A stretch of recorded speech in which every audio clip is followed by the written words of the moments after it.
அஸ்ஸலாமு அலைக்கும். அன்பார்ந்த அனைத்து உறவுகளுக்கும் இனிய காலை வணக்கம். உங்கள் மீது சாந்தியும் சமாதானமும் உண்டாகட்டும். இன்றைய காலை பொழுது உங்கள் அனைவருக்கும் இனிய பொழுதாக அமைய எல்லாம் வல்ல இறைவனை பிரார்த்தித்தவனாக இன்றைக்கும் கோயத்துடைய பல முக்கியமான செய்திகளை பற்றி தான் பார்க்க போகிறோம். வீடியோ கடைசி வரைக்கும் பாருங்கள். தெரியாத நண்பர்களுக்கும் மறக்காமல் ஷேர் பண்ணுங்கள். வீடியோ பிடிச்சிருந்தா ஒரு லைக் பண்ணுங்கள், சப்ஸ்கிரைப் பண்ணுங்கள், தொடர்ந்தும் சப்போர்ட் பண்ணுங்கள். குவைத்துடைய தினார் மதிப்பும் உள்ளதான் பார்த்தலாம். இலங்கைக்கான ரூபாயில் ஒரு தினாரின் மதிப்பு 950 ரூபாய் 1% உள்ளது. இந்தியாவின் ரூபாயில் ஒரு தினாரின் மதிப்பு 274 ரூபாய் 3% உள்ளது. இது அல்முல்லா எக்ஸ்சேஞ்சுடைய அப்ளிகேஷன் ஆன்லைன் ரேட் ஆகும். அதே போல் கூகுள் ரேட்டை பார்த்தலாம். இலங்கைக்கு ஒரு தினாரின் மதிப்பு 946 ரூபாய் 87% உள்ளது. இந்தியாவின் ரூபாயில் ஒரு தினாரின் மதிப்பு 274 ரூபாய் 61% உள்ளது. அதே போல் அமான் எக்ஸ்சேஞ்சை பார்த்துடலாம். ரூபாய் 20,000 இந்தியாவுக்கு 20,000 ரூபாய்க்கு உட்பட்ட பரிவர்த்தனைகளுக்கு 275 ரூபாய் 5%. இலங்கையை பொறுத்தவரையில் 30,000 ரூபாய் அதாவது 30 தினாருக்கு உட்பட்ட பரிவர்த்தனைகளுக்கு 972 ரூபாய் 76% வழங்குறாங்க. அதே போல் சஜில் எக்ஸ்சேஞ்ச் இந்தியாவை பொறுத்தவரையில் 274 ரூபாய் 80% வழங்கியிருக்கிறாங்க அன்லிமிட்டட் ரேட்டுக்கு. அதே போல் இலங்கையை பொறுத்தவரையில் 973 ரூபாய் 7%, 30,000 ரூபாய் அதாவது 30 தினாருக்கு உட்பட்ட பரிவர்த்தனைகளுக்கும். அதே போல் 962 ரூபாய் 44%, 50,000 ரூபாய் அதாவது 50 தினாருக்கு உட்பட்ட பரிவர்த்தனைகளுக்கும். அதே போல் 955 ரூபாய் 1%, 1,00,000 ரூபாய் அதாவது 100 தினாருக்கு உட்பட்ட பரிவர்த்தனைகளுக்கும் வழங்குறாங்க. 100 தினாருக்கு மேற்பட்ட பரிவர்த்தனைகள் பண்ணும்போது நிச்சயமாக அதனுடைய ரேட் இன்னும் கம்மியாகிறதுக்கு வாய்ப்பு இருக்குது. அதே போல் மேலதிக தகவல்களை சஜில் எக்ஸ்சேஞ்ச் மூலம் தெரிந்து கொள்ள 97 23 54 61 என்ற இலக்கமுடாக தொடர்பு கொள்ளுங்கள். அதே போல் 274 ரூபாய் 50% கேபிஇ எக்ஸ்சேஞ்சில் இந்தியாவுக்கு வழங்குறாங்க. அதே போல் இலங்கைக்கு 962 ரூபாய் வழங்குறாங்க. 100 தினாருக்கு உட்பட்ட அனைத்து பரிவர்த்தனைகளுக்கும் இது கேபிஇ எக்ஸ்சேஞ்ச். அதே போல் 100 தினாருக்கு மேற்பட்ட 150, 200, 300 தினார், 400 தினார் போன்ற அதிக பணங்கள் அனுப்பக்கூடியவங்களுக்கு நல்ல ஒரு வாய்ப்பை தற்போதைக்கு வரைக்கும் வழங்கிட்டு இருக்கிறாங்க யுஏஇ எக்ஸ்சேஞ்ச். யுஏஇ எக்ஸ்சேஞ்ச் பார்த்தீங்கன்னா பல பகுதிகளிலையும் இருக்குது. குர்துபா மாலுக்கு மேலேயும் இருக்குது. அதே மாதிரி சல்மியா, ஹவாலி, ஃபேஹில், குவைத் சிட்டி போன்ற பல இடங்கள்லையும் இருக்குது. இவங்களுடைய ரேட் பார்த்தீங்கன்னா மற்ற எல்லா எக்ஸ்சேஞ்சுகளையும் விட சாதாரணமாக அல்முல்லா எக்ஸ்சேஞ்சில் நீங்கள் ஒரு 400 தினார் அனுப்பிங்கன்னா 938 ரூபா தான் வழங்குவாங்க. ஆனால் இவங்க 950 ரூபா வரைக்கும் வழங்குறாங்க. முடிந்த வரைக்கும் ட்ரை பண்ணுங்கள். அதே போல் நீங்கள் ஒவ்வொரு எக்ஸ்சேஞ்சுகளுக்கும் போகும்போது பற்றுச்சீட்டில் அக்கௌண்ட் நம்பர் இருக்கா அப்படின்றத சரியாக செக் பண்ணிவிட்டு போங்க. ஒரு வேலை இல்லாமல் எழுதிட்டு போனாலும் சரியான அக்கௌண்ட் நம்பர் எழுதிட்டு போங்க. ஏன்னா ஒரு நம்பர் பிழைத்து வேறொருத்தர் அக்கௌண்ட்டுக்கு அந்த காசு போயிடுச்சுன்னா அந்த பணத்தை எடுக்கிறதுக்கு மாத கணக்காக கூட ஆகலாம். அதே மாதிரி அக்கௌண்ட் பிழைச்சி நீங்கள் வேறொருத்தருடைய அக்கௌண்ட்டுக்கு அனுப்பலை, ஆனால் அக்கௌண்ட் நம்பர் பிழையாக இருந்துச்சுன்னா ஒரு 2-3 நாள் கூட ஆகலாம் அந்த பணத்தை திருப்பி எடுக்கிறதுக்கு. ஒரு 30 நிமிடத்தில் நீங்கள் ஆக்ஷன் எடுக்கலைன்னா மறுபடியும் தாமதமாகும். ஒரு 3 நாள் கூட போகலாம். அதால் தயவு செய்து இந்த அக்கௌண்ட் நம்பர் விடயத்தில் ரொம்ப கவனமாக இருங்க. யுனைடெட் கல்ஃப் எக்ஸ்சேஞ்ச் கார்பரேஷன் இந்தியாவுக்கு பணம் அனுப்பு 750 ஃபில்ஸும் இலங்கை பணம் அனுப்பு 1 தினாரும் கட்டணமாக அறவிடுறாங்க. அல்சாமில் எக்ஸ்சேஞ்ச் கார்பரேஷன் 1 தினார் மட்டுமே கட்டணமாக அறவிடுறாங்க. யூஜே எக்ஸ்சேஞ்ச் கார்பரேஷன் 1 தினார் மட்டுமே கட்டணமாக அறவிடுறாங்க. குவைட் ஏஷியன் இன்டர்நேஷனல் எக்ஸ்சேஞ்ச் 750 ஃபில்ஸ் மற்றும் 1 தினார் போன்ற கட்டணங்களும் அறவிடுறாங்க. குவைத்தில் அல்நாதா, ஏஆர்ஒய், அமான் எக்ஸ்சேஞ்ச், யூஜே, அல்சாமில், அன்சாரி exchange, Lulu exchange, Joyalukkas, KPE, UAE, ஒமான் எக்ஸ்சேஞ்ச், பஹ்ரைன் exchange, BEC, world street exchange, சஜில் எக்ஸ்சேஞ்ச், மலிக் எக்ஸ்சேஞ்ச், இன்டர்நேஷனல் எக்ஸ்சேஞ்ச், அல் ஷஃபா எக்ஸ்சேஞ்ச் இது போன்ற இன்னும் பல எக்ஸ்சேஞ்சுகள் இருக்குது. ஒவ்வொரு எக்ஸ்சேஞ்சுகளையும் ஒவ்வொரு விதமான கட்டணங்கள் இருக்குது. குறிப்பாக ஏஆர்ஒய் எக்ஸ்சேஞ்சை பொறுத்தவரையில் 900 ஃபில்ஸ் மட்டுமே தான் கட்டணம் அறவிடுறாங்க. அதே மாதிரி கேபிஇ, சஜில் எக்ஸ்சேஞ்ச், அல்சாமில் இது போன்ற பல எக்ஸ்சேஞ்சுகளையும் 1 தினார் மட்டுமே தான் கட்டணமாக அறவிடுறாங்க. அதே போல் இன்னொரு முக்கியமான தகவல் என்னென்னு பார்த்தீங்கன்னா, நீங்கள் சில நேரங்களில் இந்த வாட்ஸ்அப் ஆக்டிவ் பண்ணி வச்சுருப்பீங்க. வாட்ஸ்அப் மெசேஜ் வரும் அல்முல்லா, அல்முசைன் இன்னும் பல எக்ஸ்சேஞ்சுகளில். அப்போ அந்த மெசேஜ் வரும்போது நீங்கள் நிச்சயமாக செக் பண்ணி பார்க்கணும் அந்த ரேட் எந்த லிமிட்டுக்கு கொடுக்குறாங்க அப்படின்றது. ஏன்னா நேற்று தினம் ஒரு சகோதரி தெரிவிச்சிருந்தாங்க 975 ரூபா போட்டிருந்தாங்க அல்முல்லா எக்ஸ்சேஞ்சில் ரேட்டு. அப்போ நான் 150 தினார் அனுப்பணும்னு போய் 150 தினார் அனுப்பிட்டு பார்த்தா 938 ரூபா தான் ரேட்டு விழுந்திருக்குது அப்படின்னு. அப்போது அதில் நீங்கள் ரேட் எவ்வளவு எந்தெந்த ரேட்டுக்கு கொடுக்குறாங்கன்றதை கட்டாயம் செக் பண்ணி பாருங்கள். நல்ல எக்ஸ்சேஞ்சுகளில் நீங்கள் கஷ்டப்பட்டு உழைக்கிற சம்பள பணத்தை அனுப்புங்க. அதே மாதிரி பணிப்பெண்களுக்கும் இந்த வாய்ப்பை பெற்றுக் கொடுங்க ஓட்டுநர்களே. குவைத்துடைய தங்க விலையை பார்த்தரலாம். 1 கிராம் 18 கேரட் தங்கத்தின் விலை 19 தினார் 776 ஃபில்ஸ். 1 கிராம் 21 கேரட் தங்கத்தின் விலை 23 தினார் 72 ஃபில்ஸ். 1 கிராம் 22 கேரட் தங்கத்தின் விலை 24 தினார் 179 ஃபில்ஸ் ஒரு கிராம். 24 கேரட் தூய தங்கத்தின் விலை 26 தினார் 368 ஃபில்ஸ். மறுபடியும் தங்க விலை ஃபிலிஸ் கணக்கில் அதிகரிச்சே போகுது. முடிந்த வரைக்கும் நாட்டோட விலையை கம்பேர் பண்ணி பார்த்துட்டு நாட்டில் விலை அதிகமாக இருந்தால் மட்டும் இங்கே விலை கொடுத்து வாங்குங்க. ஜிலீப் ஷூக் பகுதிகளில் இருக்கிறவங்களே ரொம்ப கவனம். இனி வரும் நாட்களில் நோய்களுக்கான அறிகுறி அதிகம். ஆதியா பகுதிகளில் அதிர வைத்த சம்பவம். குவைத்தி வீடொன்றுக்குள் 2 பெண்களின் சடலம் ஒன்றன் பின் ஒன்றாக இறந்துள்ளார்கள். நாள் கணக்கில் சடலங்களில் இறப்பு வித்தியாசம். அதே மாதிரி இதோ ரயில்வே சர்வீஸ் ஆரம்பமாகுது சவுதியில். அடுத்ததாக மொபைல் குரோசரி இனி வரும் நாட்களில் மிகப்பெரிய ஒரு ஆபத்தான சூழலை சந்திக்க போகிறாங்க மொபைல் குரோசரி தொழிலாளர்கள். 45வது கல்ஃப் மாநாடு உச்சி மாநாடு எதிர்வரும் ஞாயிற்றுக்கிழமை. அதிரடியான பாதுகாப்பு சோதனைகள் தீவிரம். சபஹியா பகுதிகளில் ஆபத்தான நிலையில் இருந்த எரியும் பொருட்கள் உடனடியாக அகற்றப்பட்டது. 5 வருட சிறை தண்டனை. உள்துறை அமைச்சக அதிகாரிக்கு போதைப் பொருள் பாவனையின் உச்சம். 5 மில்லியன் போதை மாத்திரைகளுடன் பிடிபட்ட நபர்கள். அதே மாதிரி போலீஸ் சான்றிதழ்களை வழங்கிய ஒரு கும்பல் அதிரடியாக கைது செய்யப்பட்டுள்ளது. பார்க்கலாம் அனைத்து தகவல்களையும். முதலாவது தகவல், நேற்றைய தினம் மழைக்கு பிறகு காலையில் எந்திரிச்சு இன்னைக்கு ஸ்கூல் போகிறதுக்கு டியூட்டிக்கு ரெடியாக இருந்தீங்கன்னா வெளியே போயிருந்தால் தெரிஞ்சிருக்கும் குளிரோட வீரியம் எந்த அளவுக்கு இருக்குன்னு. மழை பெய்து விட்டத்தோடையே குளிரோடைய வீரியம் ரொம்ப அதிகமாக இருக்குது. தயவு செய்து ரொம்ப கவனம். இனி வரும் நாட்களில் காலையிலையும் இரவிலையும் ஜெக்கெட் இல்லாமல் மட்டும் வெளியே போயிடாதீங்க. ஜெக்கெட் ஷூ கட்டாயம் அணிந்துக்கோங்க. அதே போல தான் இந்த ஃபஹம், இந்த நெருப்பு பாவிக்கிறது இனி வரும் காலங்கள் அதிகமாக இருக்கும். அதனால் இந்த கூடாரங்களில் இருக்கிறவங்க அதே மாதிரி அறைகளுக்குள்ளே எப்போவுமே இந்த ஃபஹம் வச்சு காற்றோட்டம் இல்லாமல் வைக்காதீங்க. அது டாக்ஸினை அதிகரிக்கிறதால மூச்சு விட முடியாத சூழல் கூட உருவாகலாம். அதே மாதிரி இனி வரும் நாட்களில் இந்த கூடாரம் பாலைவனத்தில் தங்குற வேலைகள் இன்னும் அதிகமாக இருக்கும். ஆனால் ரொம்ப ஆபத்தும் இருக்கும். அதை ஞாபகத்தில் வச்சுக்கோங்க. பாம்பு, பூரான், தேல், அதே போல் பார்த்திங்கன்னா இன்னொரு முக்கியமான விடயம் இந்த ஓநாய் நரிகள். இப்போ ரீசெண்டாக சிங்கம் கூட வந்ததாக தெரிவிச்சிருந்தாங்க. ஓநாய் நரிகளுடைய ஆபத்தும் ரொம்ப அதிகமாக இருக்குது. அதனால் ரொம்ப கவனம். அதே மாதிரி பொருட்கள், உங்களுடைய எல்லா பொருட்களையும் முடிந்த அளவு கொஞ்சம் உயரத்தில் வைங்க, பாதுகாப்பாக வச்சுக்கோங்க. ஏன்னா சில நேரங்களில் இந்த நரி ஓனாயெல்லாம் பார்த்தீங்கன்னா எதையாவது தூக்கிட்டு ஓடிடும். ஒரு வாட்டி நீங்கள் வீடியோக்குள்ளே பார்த்துருப்பீங்கன்னு நினைக்கிறேன். ரெக்கார்டிங் பண்ணி கேமராவை ஃபோனோட ஒரு பேக்கில் செட் பண்ணி வச்சா கடைசியில் நரி பேக்கை தூக்கிட்டு ஓடிடுச்சு கேமராவோட சேர்த்து. அதால் தயவு செய்து ரொம்ப கவனம். பொருட்களையும் பாதுகாப்பாக வச்சுக்கோங்க. அதே மாதிரி பாலைவனங்களில் இனி வரும் நாட்களில் குளிருடைய சூழலும் ரொம்ப அதிகமாக இருக்கும். அதற்குரிய ஆயத்தத்தோடு ஆடைகளையும் ரெடி பண்ணி வச்சுக்கோங்க. அதே மாதிரி மறந்துடாதீங்க, ஃபஹம் போட்டு ஒரு காலமும் காற்றோட்டம் இல்லாமல் அறைக்குள்ளையாக இருந்தாலும் சரி, இந்த பாலைவன கூடாரங்கள்லையும் சரி உள்ளே வைக்காதீங்க. அந்த புகை உயிர் ஆபத்து, நச்சு. அதே போல் இதோ ஜிலீப் ஷூக் பகுதிகளில் நேற்று பெய்த மழைக்கு பிறகு எல்லா தண்ணீரும், ட்ரைனேஜ் தண்ணி, மற்ற பாத்ரூம் தண்ணி எல்லாமே ஒன்று கூடி ரோடுகளில் தேங்கி நிற்க ஆரம்பிச்சிருக்குது. புதிய வித நோய்கள் கூட பரவுறதுக்கு வாய்ப்பு இருக்குது. ஜிலீப் பக்கம் இருக்கிறவங்க ரொம்ப கவனம். 27 عقب امطار الخير جيت الجليب ابي اشوف بنفسي. تفضلوا. في ايه يا حاج؟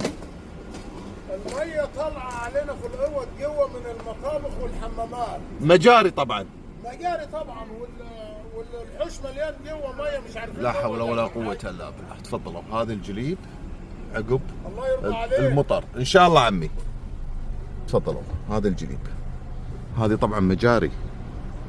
لا حول ولا قوة الا بالله. جيت بنفسي بس بشوف الوضع شلون. شوفوا يا جماعة.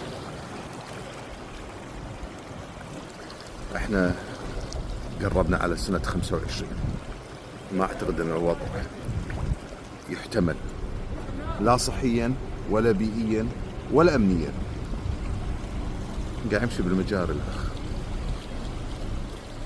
வளைகுடா நாட்டின் 45வது உச்சி மாநாடு எதிர்வரும் ஞாயிற்றுக்கிழமை குவைத் நாட்டில் நடைபெற இருக்கின்றது. அதன் அடிப்படையில் ஞாயிற்றுக்கிழமை அரச விடுமுறை நாளென அறிவித்துள்ளார்கள். அதாவது வெள்ளி, சனி, ஞாயிறு 3 நாளும் தொடர் விடுமுறையாக இருக்கும். அதே மாதிரி பாதுகாப்பு நடவடிக்கைகளை தீவிரப்படுத்தியிருக்கிறாங்க. இந்த பாதுகாப்பு நடவடிக்கைகளுக்கு லெப்டினன்ட் ஜெனரல் ஷேக் சாலிம் நவாஃப் அஹ்மத் அல் சபா அவர்கள் தற்போது அதிரடியான வேலை திட்டங்களை முன்னெடுத்து வராரு. அதே போல் இனி வரும் நாட்களில் பாதுகாப்பு சோதனைகளும் இன்னும் அதிகமாக இருக்கும். ரொம்ப கவனமாக இருங்க. ரொம்ப நேரம் வெளியில் நைட்டில் நிற்காதீங்க. ரோட்டோரமாக அங்கே இங்கே கூட்டம் கூடுறது, தேவையில்லாத இடங்களுக்கு ட்ராவல் பண்ணுறது, இதெல்லாம் முடிந்த வரைக்கும் தவிர்த்துக்கோங்க. ஏன்னா பாதுகாப்பு ரொம்ப அதிகமாக இருக்கும். பல நாட்டு தலைவர்கள் இங்கே வரதால் ரொம்ப நாளைக்கு பிறகு கிங் சல்மான கண்ணால் கண்டிருக்குது. அதுவும் அவர் இருக்கிறாரு, கண் அசைக்கிறாரு, கை அசைக்கிறாருன்றது. ஏன்னா சில வதந்திகளும் பரவ இருந்துச்சு இல்லையா. தற்போது இது உயர் வடிவமைப்பு மற்றும் தொழில்நுட்ப விரைவு குறிப்புகளால் வகைப்படுத்தப்படுகின்றது என்று ஒரு கருத்தை வெளியிட்டிருக்கிறாங்க. 176 கிலோமீட்டர் நீளம் கொண்ட 6 ரயில் தடங்கள் மற்றும் 6 முக்கிய ரயில் நிலையங்கள் மற்றும் 85 சாதாரண நிலையங்கள் உள்ளடக்கிய நெட்வொர்க் ஒன்றை ரியாத் சீசனுக்காக ஆரம்பிக்க போவதாக சவுதி அரேபியா தற்போது தெரிவித்திருக்கிறாங்க, மன்னர் சல்மான் அவர்களுடைய உத்தரவின் பேரில். அதே போல அர்தியா பகுதிகளில் பதைக்க வைக்கும் ஒரு சம்பவம் நிகழ்ந்துள்ளது. இந்த சம்பவத்தில் பார்த்தீங்கன்னா 2 பெண்கள் வீடொன்றுக்குள்ள சடலமாக மீட்கப்பட்டிருக்கிறாங்க. இதில் பார்க்கும்போது ஒரு சடலம் இன்னொரு சடலம் வந்து இறந்ததுக்கான நாட்கள் வந்து ரொம்ப வேறுபட்டிருக்கிறதா தெரிஞ்சிருக்காங்க. சாதாரண ஒரு சடலம், ஒருத்தருடைய உயிரிழப்பு ஒரு வாரத்துக்கு முன்னாடி, அதுக்கப்புறமா இன்னொருத்தரோட உயிரிழப்பு அது தாண்டி இன்னொரு வாரத்துக்கு அப்புறமா அப்படின்ற மாதிரி கண்டுபிடிச்சிருக்காங்க. இது சம்பந்தமான மேலதிக விசாரணைகளை தற்போது குற்றப்புலனாய்வுத்துறை மேற்கொண்டு வராங்க. மேலதிக விசாரணைகளுக்காக உடல் கூராய்வு செய்வதற்காக தடவியல் துறைக்கு மாற்றப்பட்டிருக்கின்றது. தயவு செய்து ரொம்ப கவனமாக இருங்க. குறிப்பாக குவைத்தில் அந்த போதைப் பொருளுடைய ஆக்கிரமிப்பு ரொம்ப அதிகமாக இருக்கிறதால சில குற்றச்செயல்கள் இன்னும் அதிகரிக்குது. அதே போல் ரொம்ப கவனமாக இருங்க. வீடுகளில் வேலை செய்யக்கூடிய தொழிலாளர்களும் போதைப் பொருள் பாவனையாளர்கள்ட்ட கொஞ்சம் தூரமாகவே இருங்க. அதே மாதிரி சபஹியா பகுதிகளில் இப்போ நேரத்தோடு பார்த்தீங்களே அந்த நெருப்பு எறிகிற மாதிரி அந்த ஃபஹம் வந்து அதிக அளவிலான கொள்வனவு செய்து யாரோ ஒருத்தர் ஸ்டாக் பண்ணி வச்சிருக்கிறதா தகவல் கிடைச்சதை அடுத்து உடனடியாக சம்பந்தப்பட்ட அதிகாரிகள் சென்று அதை அகற்றுமாறு உத்தரவிட்டிருக்கிறாங்க. அதன் பேரில் தற்போது அகற்றப்பட்டிருக்கிறதா தெரிவிச்சிருக்கிறாங்க. ஏன்னா ஒரு சின்ன தீப்பொறி பற்றா கூட போதும், அப்படியே மொத்தமாகவே தீப்பற்றி எறிகிறதுக்கான வாய்ப்பு இருந்துச்சு. உடனடியாக அதை அகற்றியிருக்கிறாங்க.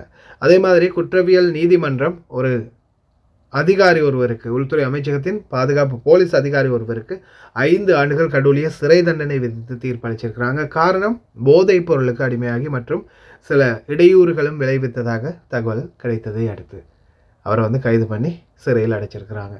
உள்துறை அமைச்சக அதிகாரி பார்த்துக்கோங்க.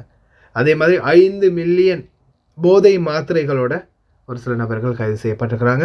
தொடர்ந்துமே போதைப் பொருளுக்கு எதிரான தடுப்பு நடவடிக்கைகள் குவைத்தில் இன்னும் அதிகரிக்கப்பட்டுள்ளது.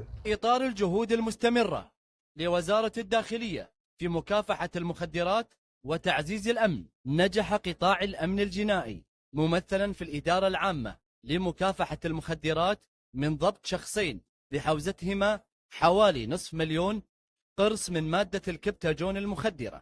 وتأتي هذه العملية بعد متابعة دقيقة وتحريات مكثفة ضمن خطط الوزارة الرامية إلى التصدي لآفة المخدرات وتجفيف منابعها. وقد تم إحالة المتهمين مع المضبوطات إلى جهة الاختصاص لاتخاذ الإجراءات القانونية اللازمة بحقهما. وتؤكد وزارة الداخلية عزمها على التصدي لكل من تسول له نفسه المساس بأمن الوطن، وتقف بالمرصاد لكل من يقوم بترويج السموم في البلاد. போலியான பல சான்றிதழ்களை தயாரித்து கொடுத்த நபர்கள் வந்து 4 பேர் கைது செய்யப்பட்டிருக்கிறாங்க. இவங்க பார்த்தீங்கன்னா போலியான சர்டிஃபிகேட், அதே மாதிரி குடியுரிமை சான்றிதழ்களுக்கும் பல போலி சான்றிதழ்களை இவர்கள் வந்து பணத்துக்கு ஈடாக செய்து கொடுத்ததாக தெரிய வந்துள்ளது. குவைத்தில் மட்டும் இந்த போலியான சான்றிதழ்களில் யாருமே சம்மந்தப்படாதீங்க, பட்டிங்க போச்சு எல்லாமே. அடுத்ததாக ஓட்டுநர்களை, அந்த ரோட்டில் கேமரா இருக்குது, இந்த ரோட்டில் கேமரா இருக்குது, அந்த சிக்னலில் கேமரா இருக்குது, அந்த கதையே இனி வேணாம். குவைத்துடைய அனைத்து பகுதிகள்லையுமே இந்த பெரிய தலை கேமரா இனிமே சிக்னல் லைட்டில் வந்துடும். இந்த டிராஃபிக் சிக்னலில் இந்த கேமரா வந்ததுக்கப்புறமா மொபைல் ஃபோன் யூஸ் பண்ணுறவங்க பிடிப்படுறாங்க, சீட் பெல்ட் போடாதவங்க, சிகரெட் பிடிக்கிறவங்க, இந்த மாதிரி நிறைய பேர் வந்து மாட்டிக்கிட்டு இருக்கிறாங்க. தயவு செய்து ரொம்ப கவனம். அதே மாதிரி டிராஃபிக் சிக்னலில் இந்த கேமராவுக்கு பின்னாடி தானே இருக்கிறோம் அப்படின்னு வீடியோ எடுக்காதீங்க. ஏன்னா மேலே அண்டனாவில் பெரிய அந்த லைட் கம்பத்தில் கூட கேமரா இருக்குது, அது உங்களை ஸ்கேன் பண்ணி ஃபோட்டோ எடுத்துடும். அதால் தயவு செய்து ரொம்ப கவனம். அனைத்து பகுதிகளையும், குவைத்துடைய அனைத்து பகுதிகளையும் டிராஃபிக் சிக்னலில் இந்த கேமரா இருக்குது அப்படின்றத ஞாபகம் வச்சுக்கோங்க. அதே மாதிரி மஞ்சள் லைட் பற்றின பிறகு எப்போவுமே மூவ் ஆகாதீங்க.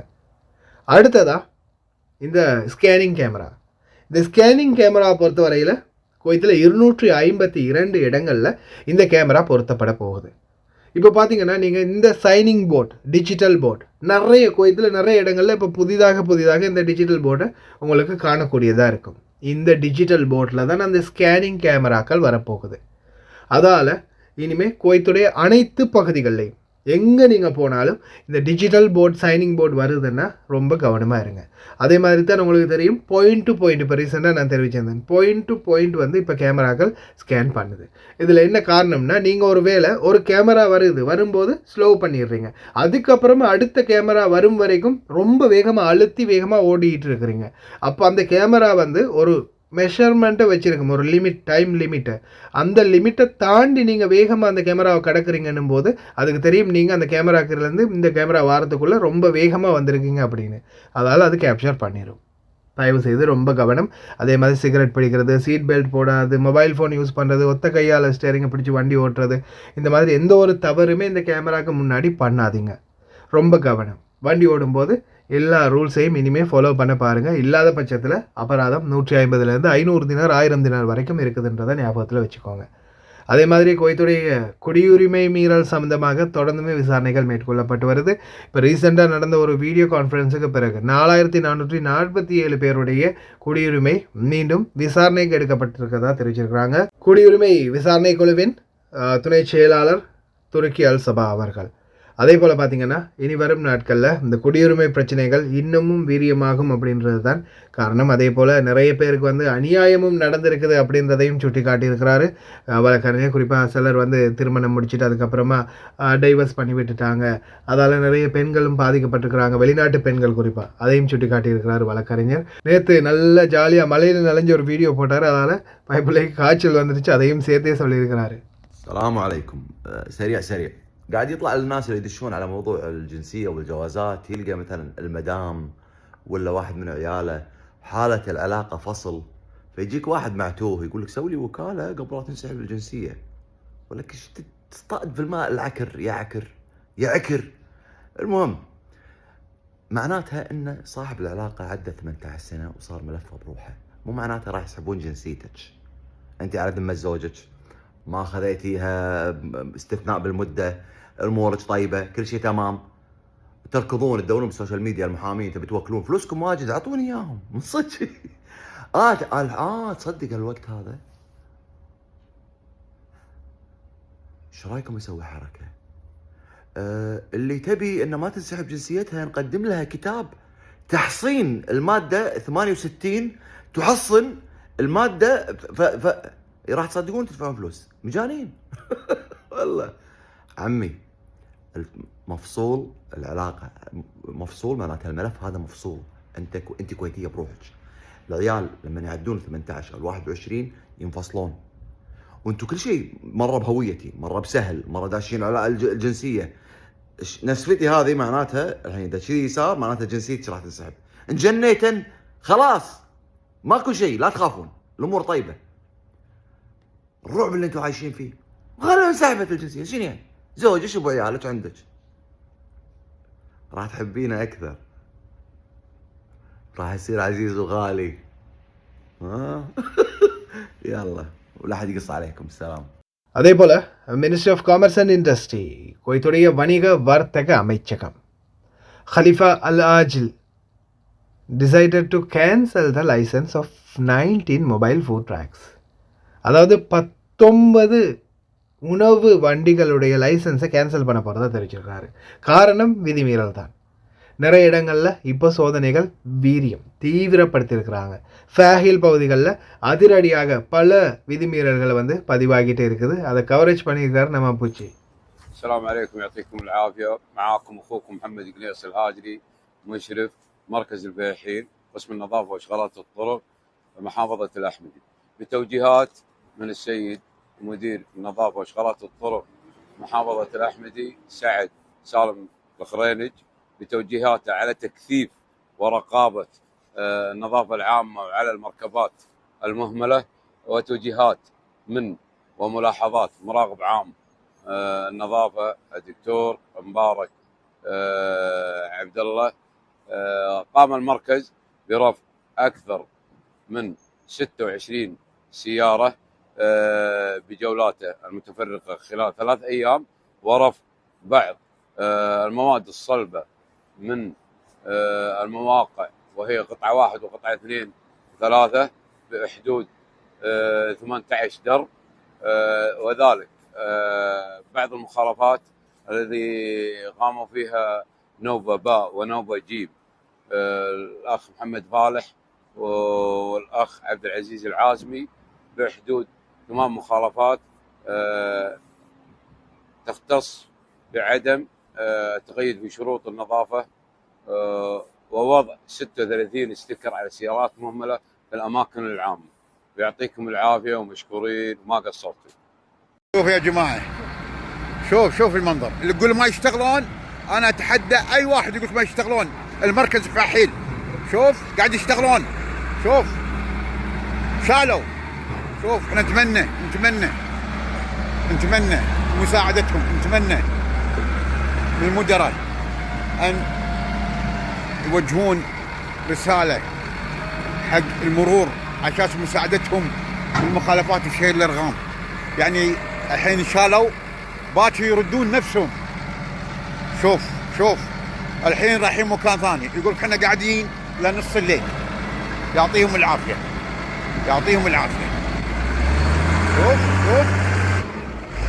شوف மொபைல் ஃபுட் ட்ராக். இந்த மொபைல் ஃபுட் ட்ராக்கை பொறுத்தவரையில் பார்த்தீங்கன்னா இந்த ஐஸ்கிரீம் கரத்தைகளாக இருக்கட்டும், இல்லை இந்த உணவு ஃபுட் ட்ராக்காக இருக்கட்டும், இவங்களால் அதிகமாக பாதிக்கப்படுறது ஓட்டுநர்கள். சடனாக பிரேக்கை போட்டுருவாங்க, சடனாக போய் அந்த இடத்துல நின்றுவாங்க. சிலர் அப்படியே நிற்பாங்க, எதுக்குடா நிற்கிறாருன்னு தெரியாமல். டபுள் ப்ரெஷரை போட்டலாவது நம்மளுக்கு தெரியும். அந்த ஓப்போசைட்டில் ஒரு சின்ன ரோடு, 2 பக்கம் ஓவர்டேக் பண்ணி போக முடியாத ரோடுகள் இருக்கும். அதில் கூட பார்த்தீங்கன்னா அந்த சைடு வண்டி வந்து கொண்டே இருக்கும். சிலர் வண்டி நிற்குது, முன்னாடி ஏதாவது ரிவர்ஸ் எடுக்கிறாங்களா இல்லை ஏதாவது இருக்கும்னு அப்படியே சிலர் பின்னாடி அப்படியே நின்றுக்கிட்டே இருப்பாங்க. கடைசியில் அவங்க உணவுப் பொருட்களை வாங்கிட்டு அங்கேருந்து போகும் வரைக்கும் கடைசியில் அப்படியே நிற்பாங்க. இந்த மாதிரி நடக்குது. அதே மாதிரி ரவுண்ட் போர்டுகளில் அந்த ஐஸ்கிரீம் கரத்தைகள் நிற்கும் போது யாராவது வண்டியை நிறுத்திட்டாங்கன்னா கடைசியில் அந்த ரவுண்ட் போர்டில் வண்டி வருதா இல்லையா அப்படின்றது கூட தெரியாமல் ரொம்ப கஷ்டப்பட்டு தான் மூவ் பண்ணி போக வேண்டி இருக்கும். இந்த மாதிரி தடை செய்யப்பட்ட இடங்களில் இவங்க இந்த வியாபாரம் பண்ணுறதை தடுத்தாங்கன்னாலே ரொம்ப நல்லம். அதே மாதிரி இந்த ரோட்டு ஓரமாக வைக்கிறத விட கொஞ்சம் ஒதுக்குப்புறமாக வண்டிகளை உள்ளே எடுத்து போகக்கூடிய மாதிரி இடங்களில் வச்சாங்கன்னா ரொம்ப நல்லம். அதுதான் இப்போ நடக்குது. அப்படி விதிமீறல்கள் பண்ணுறவங்களுடைய லைசன்ஸ் அதிரடியாக கேன்சல் பண்ணப்படுது. நல்ல விடயம் தான். ரொம்ப கவனமாக இருங்க மொபைல் க்ரோசரிகளில் வேலை செய்கிறவங்க. ஓகே ஃப்ரெண்ட்ஸ், கடைசி வரைக்கும் பார்த்து எல்லாருக்குமே ரொம்ப நன்றி. தெரியாத நண்பர்களுக்கு மறக்காமல் ஷேர் பண்ணுங்கள். வீடியோ பிடிச்சிருந்தா ஒரு லைக் பண்ணுங்கள், சப்ஸ்கிரைப் பண்ணுங்கள். இன்னொரு நல்ல வீடியோவில் சந்திக்கலாம்.